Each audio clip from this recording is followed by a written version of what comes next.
Hi students, how are you all? I hope so you understood the previous class lesson. Okay, always keep up in your mind that after listening to the video you have to read the textbook lessons. Okay, you have to read your textbook at least thrice so that you will understand deep enough about the subject as well as you will get the good knowledge. Okay, so let's enter into the topic.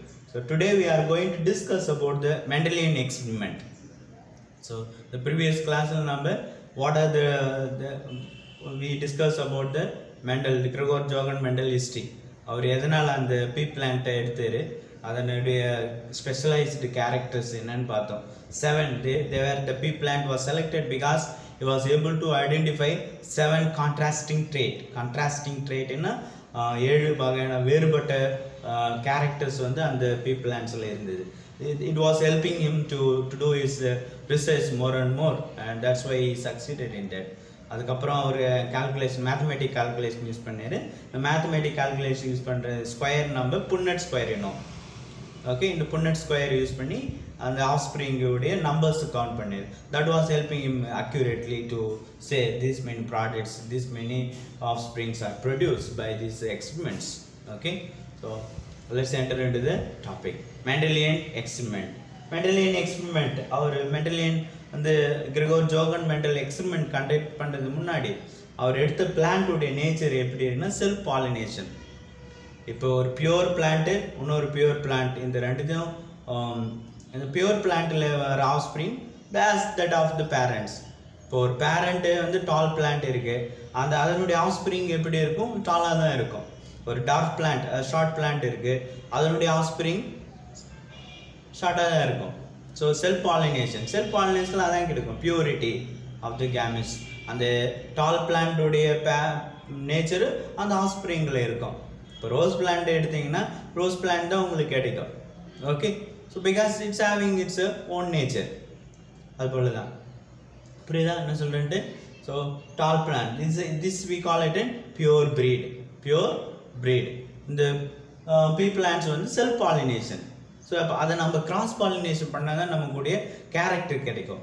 இந்த cross pollination அந்த allow பண்ண is different methods. நிறைய scientist வந்து நிறைய method try பண்ணாங்க, but they could not succeed. But Mendel has tried the method called emasculation. Yes, tried the method called emasculation. அதாவது this emasculation is nothing but artificial cross pollination. Okay, artificial pollination எப்படி பண்றது? artificial pollination எப்படி பண்றதுன்னா, so he has selected two plants. Okay, two flowers. Already you know that plant this flowers from the female parent ன்னு வச்சுங்க. அடுத்து ஒரு flowers from male parent. Got it? two different pure parent in the flowers எடுத்துட்டாங்க. Okay, he has selected that parent, one parent, that is female parent. இதெல்லாம் என்ன பண்றேன்னா, usually know that self pollinating flowers will have both anther as well as stigma. Okay, ரெண்டுமே இருக்கும். Okay, is then bisexual flowers, it will be having both the things. One is an anther and stigma. So ரெண்டே இருக்கிறதால நம்ம இப்போ இதை வந்து allow பண்ண முடியாது. ஓகே, ஏன்னா இது ஆட்டோமேட்டிக்காக செல்ஃப் பாலினேஷன் போயிடும். ஸோ இதை ப்ரிவென்ட் பண்ணணும். எப்படி ப்ரிவென்ட் பண்ணுறது? How we can prevent the self pollination? How we can prevent the self pollination? One way is there. What he has done, the Mendel what he has done, he selected the parent female and parent male. Okay, so in the female parent, in the female flowers, that means he has taken the flower from the female parent. So he removed anther at the initial stage. And the budding stage irukku illaya, and the budding stage le and the flower la irundhu and the anther part remove pannaru by using the small scissor. Okay, so small scissor use panni and the anther vandu remove pannaru. Okay, this method only we call it an emasculation, removal of the anther by artificial way. Okay, remove பண்ணிட்ட பிறகு என்ன பண்றாரு, he cover this bud, he cover this flower, he cover this flower. Why he has to cover this flower? Why he has to cover this flower? And because to avoid unwanted pollination, avoid unwanted pollination. அது மட்டும் இல்லாம, and he allows this stigma, the female reproductive part, maturation. So he allow the female reproductive of these flowers to be matured enough, to be matured enough. ஏன்னா அந்த budding stage தான் நம்ம இந்த process பண்றோம். Okay, so he covered these flowers with a polythene bag. After covering, what is it? Simultaneously another in the male parent also. The male, I mean another parent, he has selected the flowers. In that he has removed the stigma, female reproductive part. Remove பண்ணிட்டு, he allowed only the male reproductive part in that flowers. Then he covered this flowers for the maturations. Maturation na and the development adala nadakkanum. Okay, so now after these things, what happens? He collected the pollen grains. He collected the pollen grains from the male parents and dropped to the stigma. Dropped to the stigma by dusting process. The dusting process na idhula இந்த pollen grains எடுத்து இதுல வந்து dust out பண்றாரு அந்த stigma-ல. Dust out பண்ண, that's nothing but a cross pollination. So afterwards, and he allowed for the fertilization. Dust out பண்ணிட்ட பிறகு இந்த pollen grains இங்க dust out பண்ணிட்ட பிறகு என்ன நடக்கும்? That will enter into the stigma and leading to the fertilizations. Fertilization na fusion of male gamete and female gamete. இந்த pollen grains போயிட்டு இங்க இருக்கிற ovule கூட fuse ஆகும். Ovule கூட fuse ஆகும். Fuse ஆயிட்டு fertilized seeds உருவாகும். So and the fusion of the male and female gamete and the process தான் நம்ம fertilization என்னும். Okay, fusion of male gametes with the female gametes, we call it an fertilization. Fertilization அப்புறம் தான் இந்த flowers வந்து it's developed, change, lot of changes வருது அதுல. அதாவது seed formation நடக்குது, okay, fruit formation நடக்குது. அந்த இது எல்லாமே after the fertilization, after the fertilization in the plants. I hope so you understood what is fertilization. Do you understand? அப்ப emasculation processல என்ன பண்றாரு mental, he has selected the two parents. ஒரு parent வந்து male parent ஆவும், இன்னொரு parent female parent ஆவும் consider பண்றாரு. So ரெண்டு parent அந்த ரெண்டு pure breed செலக்ட் பண்ணி அதுல ரெண்டு flowers செலக்ட் பண்ணி என்ன பண்றாரு, ஒரு flowers அந்த male அந்த female parent flowersல இருக்கிற இந்த anther ரிமூவ் பண்ணிடுறாரு ஆர்டிஃபிஷியலா. இதில் இருக்கிற ஆங்கரை ரிமூவ் பண்ணிட்டு அதை பாலித்தீன் கவர் யூஸ் பண்ணி க்ளோஸ் பண்ணிடுறாரு. அதே போல் இன்னொரு ஃப்ளார்ஸில் அந்த ஸ்டிக்மா ஃபீமேல் ரீப்ரொடக்டிவ் பார்ட்டை வந்து ரிமூவ் பண்ணிட்டு அதை பாலித்தீன் கவரால் க்ளோஸ் பண்ணிடுறாரு. He allows these two flowers for that maturations of blooming stage till blooming stage. After that, what he is doing, he is taking the pollen grains from this parent of male parent and drop it, dust it on the female parent flowers. Now the automatically cross pollination take place, then cross pollination leading to the fertilization, fertilization leading to the development of the seed and fruit formation, seed and fruit formations. So in the emasculation process help to form hybrid, help to form hybrid, help to form hybrid. Okay, the symbol, this symbol is this symbol is given by the UNESCO, and this symbol is nothing but indicating the male. Okay, this symbol indicate female. Hybrid, this is an hybrid symbol, this is an hybrid symbol. You understand? You should know the symbol of that. This is a male and the symbol for the female and the X for the hybrid. Okay, so emasculation led to the hybrid process. So emasculation so formed the hybrid. That is this process we call it hybridization. We call it an hybridization. Do you understand what I am saying? So let's move on to the monohybrid cross. Monohybrid cross. So Mendel conducted, first he has taken only one pair of contrasting traits. Only one pair of contrasting traits. Okay, monohybrid la monohybrid cross. So in the monohybrid cross, so in monohybrid cross, Mendel has taken only one pair of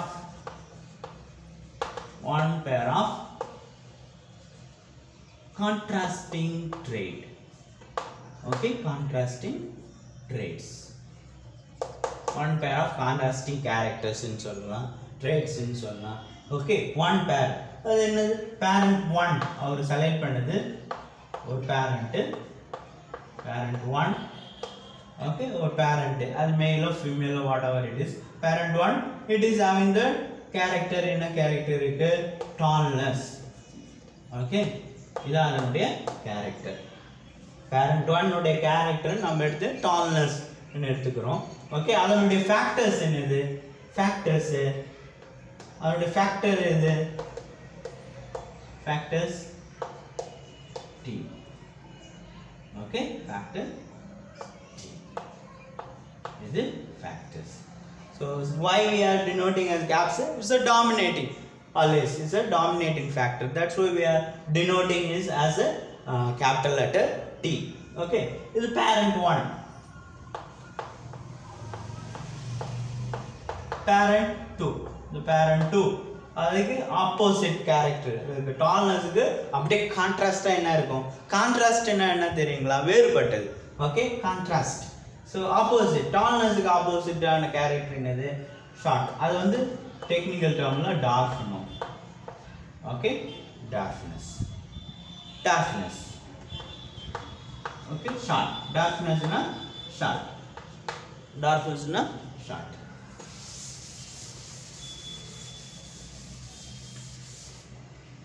Do you understand? So in monohybrid cross, Mendel has selected two pure breed. One pure breed. Parent 1 is tall.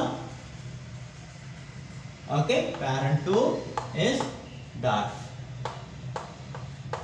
We call it as pure breed. This is pure breed because the tall plants, அதனுடைய offspring எப்போதும் tall-ஆ தான் இருக்கும். Dark உடைய offspring எப்போதும் டார்க்காக இருக்கும். Okay, அதனால தான் நம்ம பியூர் பிரீட்ன்றோம். பிகாஸ் அது மட்டும் இல்லாமல் இந்த tallness is having the similar alleles, a pair of alleles. அதனால் pair of allelesனா T and T. See, இங்கே வந்து T, capital letter T and capital letter T.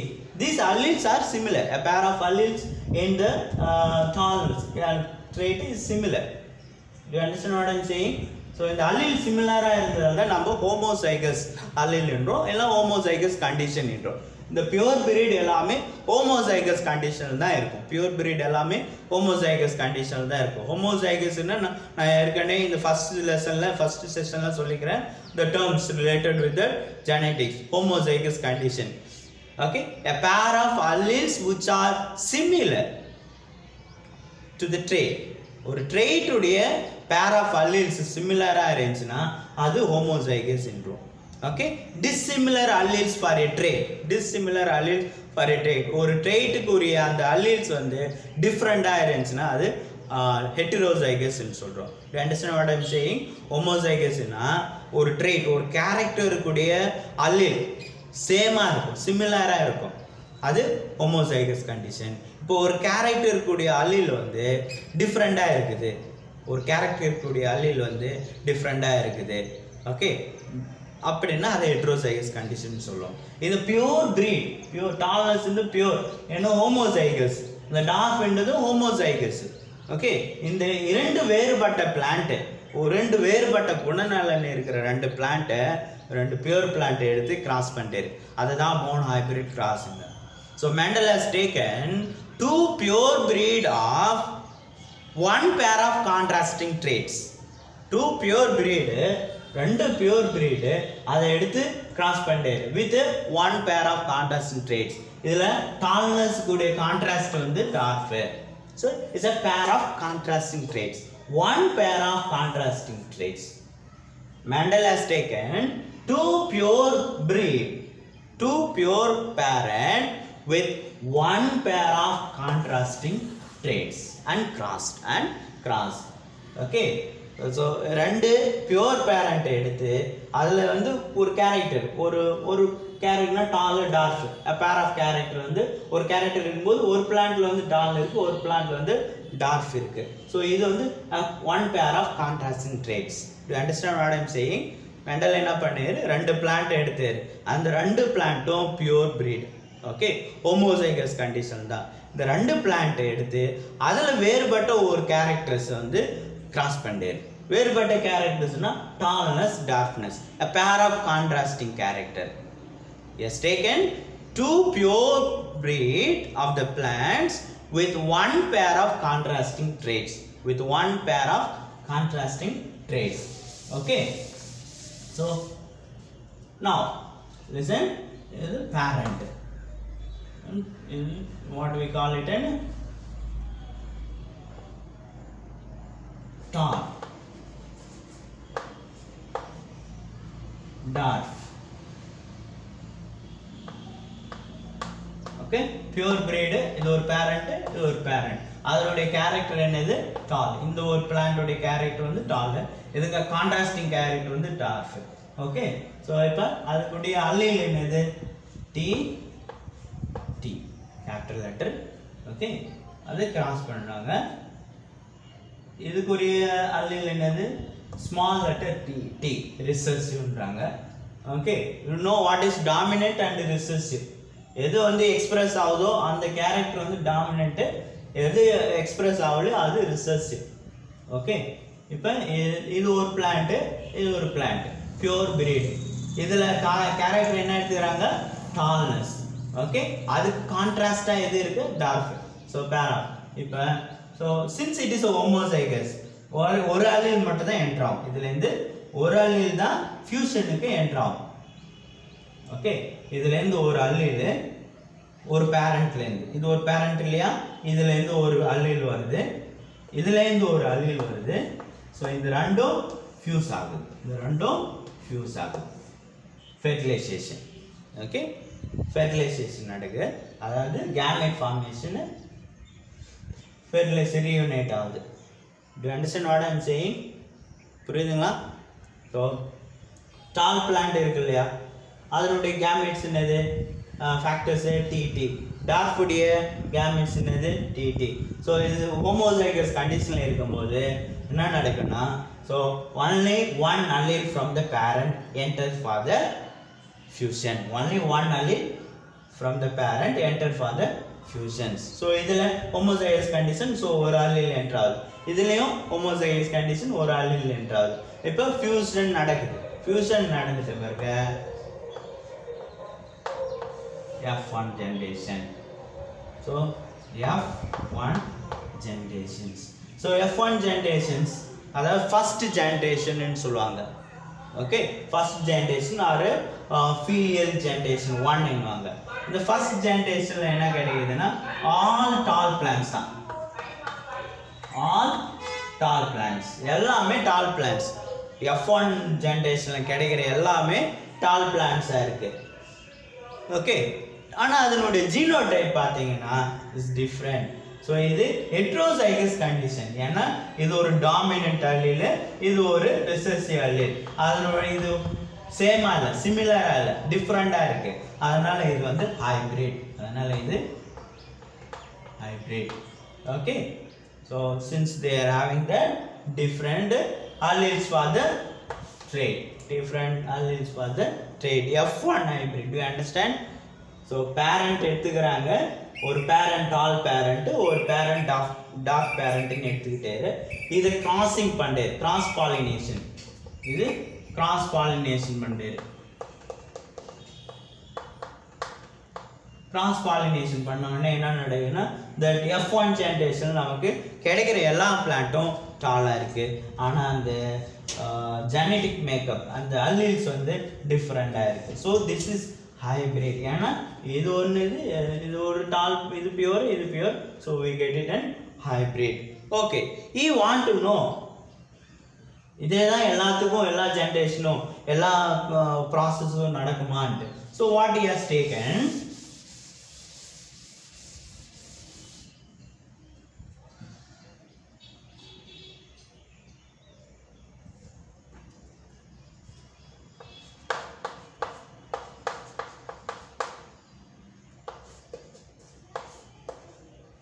Isn't parent. So what happens? And the tall F1 வந்து tall plants கிடைக்குது. இந்த tall plants உடைய எல்லாமே tall plants கிடைக்குது. ஆனா இது ஒரு ஹைபிரிட். சரியா? இது ஒரு ஹைபிரிட்ஸ். ஸோ என்ன இதுலேருந்து அவருக்கு ஒரு கன்க்ளூஷன் வந்துச்சு ஃபினோடைப். இதுலேருந்து அவர் ஒரு கன்க்ளூட் ஒரு அப்சர்வேஷன் அவருடைய அப்சர்வேஷன் எப்படி இருக்குன்னா, when a two pair of plants, when a two pure breed is crossed, only one of the characters will appear in the F1 generation. ரெண்டு வேறுபட்ட அந்த பிளான்ட்டை எடுத்து நம்ம கிராஸ் பண்ணும்போது, வேறுபட்டனா ஒன்று டாலாக இருக்கும் ஒன்று டார்ஃபாக இருக்கும், ரெண்டு பிளான்ட்டை கிராஸ் பண்ணும்போது F1ல கிடைக்கிற அந்த எல்லா ஆஃப்ஸ்பிரிங்கும்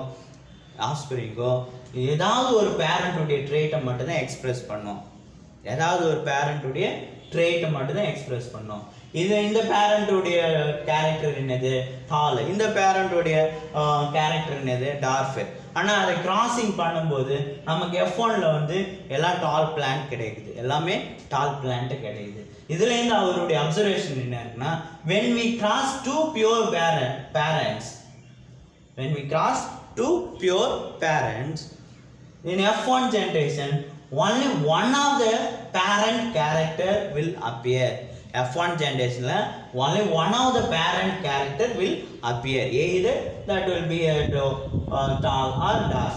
You understand? Inga naan tall and dwarf edutadal na solren. Okay, in F1 generation when two pure breed is crossed, the F1 generations will show any one of the parent trait. Okay, so and express அந்த trait நம்ம dominant trait என்னுவோம். இதுல tall plants, இந்த ஹைபிரிட்ல tall plants தான் express ஆயிடுது. அப்ப இதுல எது dominant?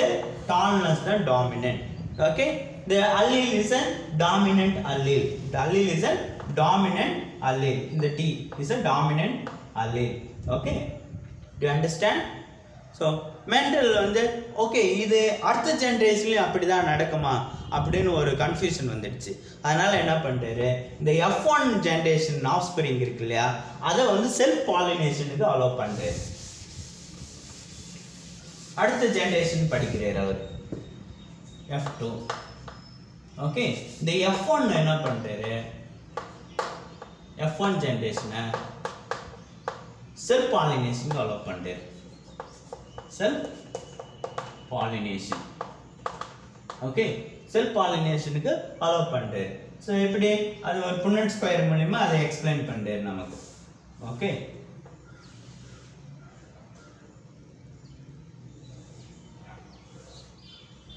பாருங்க நம்மளுடைய F1 இது என்னது?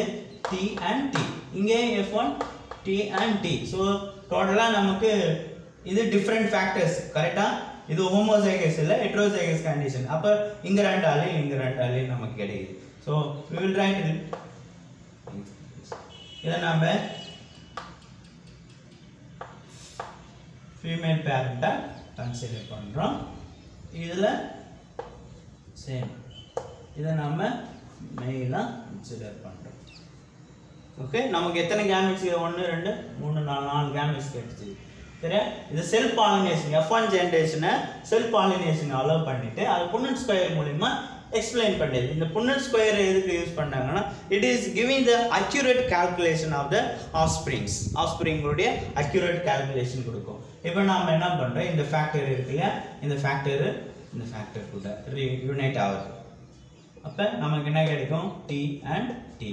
அதே போல இதை எடுத்துட்டு அடுத்த ஃபேக்டர் கூட யூனைட் ஆகுது.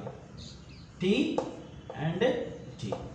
So திரும்பியும் இந்த ஃபேக்டர் இது T and small t.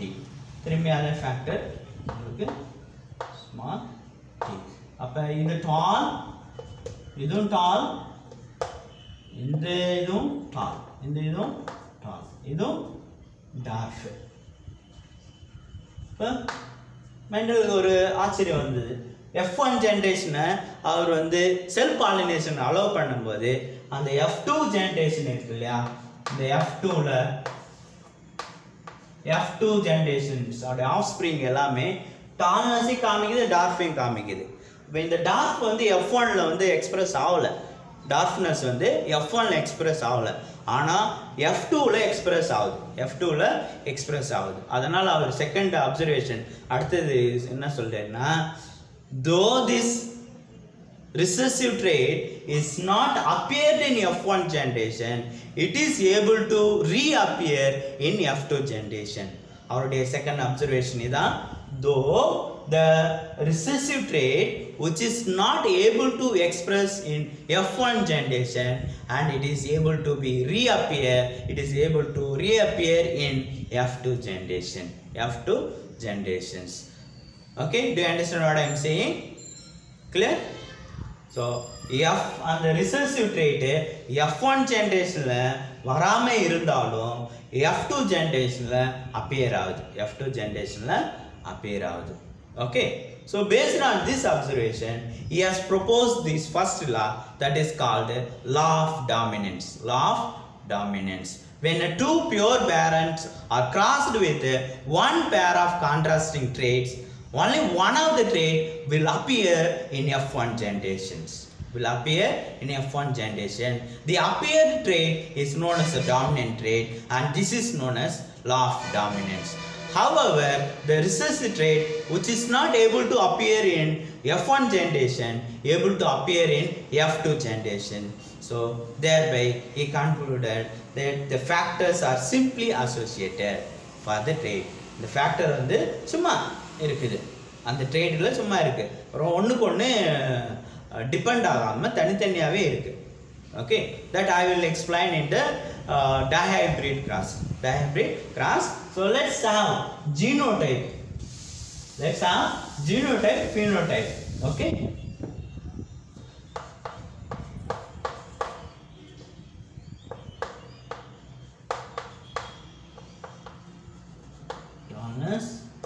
darkness.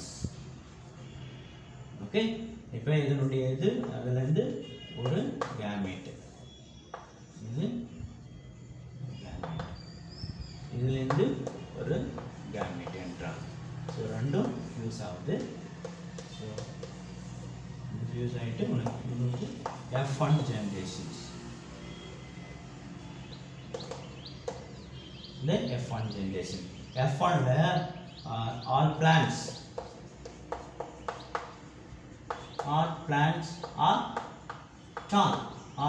are tall.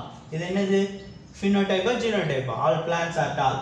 அந்த கேரக்டர் வந்து நமக்கு ஈஸியா வெளியே ஐடென்டிஃபை ஆகுது, எக்ஸ்பிரஸ் ஆகுது. So the external appearance of the character we call it an phenotype. அப்போ all plants are tall என்றது phenotype.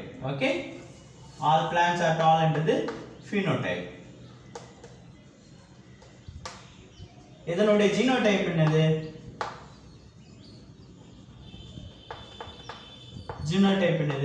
T and T. Do you understand? இது phenotype.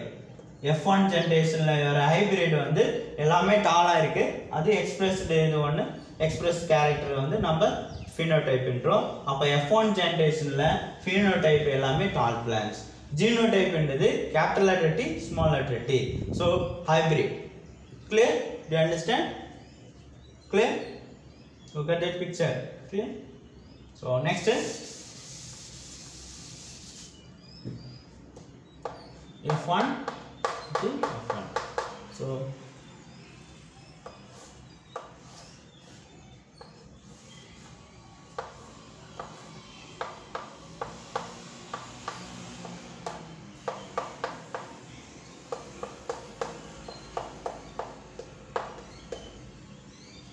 இப்போ phenotype என்ன பார்க்கலாம், இது F2. F1 வந்து செல் பாலினேஷன் பண்ணா F2 ஜெனரேஷன் நமக்கு கிடைக்கும், ஆஃப்ஸ்பிரிங் F2 ஆஃப்ஸ்பிரிங் கிடைக்கும். அதனுடைய phenotype நீ F2ல phenotype பார்க்கலாம். F2ல இருக்கிற phenotype ஒன்று இது டால், இதுவும் டால், இது டார்க். இது ஓகே. அப்போ டால் எத்தனை வருது? டால் பிளான்ஸ் எத்தனை இருக்கு? 3. டார்ஃப் எத்தனை இருக்கு? டார்ஃப் எத்தனை இருக்கு? 1. அப்போ அதனுடைய ரேஷியோ என்னது? 3:1. Ratio of phenotype in F2 generation is 3:1 in monohybrid. 3:1. Genotype பார்க்கலாம்.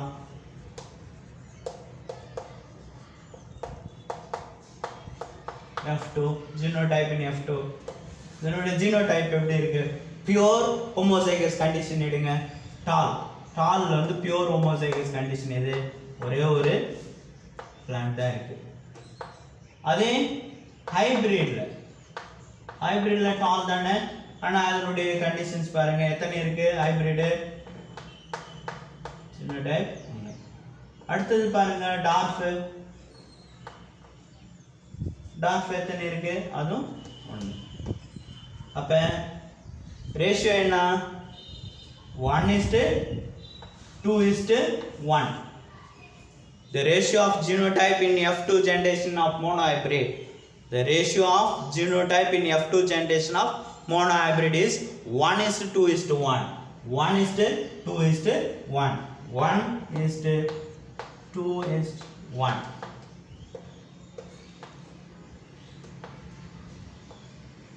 அப்போ மோனோஹைபிரிட்ல F2 generation உடைய phenotype என்னது? 3:1. மோனோஹைபிரிட்ல F2 generation உடைய genotype என்னது? 1:2:1. 1:2:1. This is only you should know it. Thank you for watching my channel, and we will discuss about dihybrid in the next session.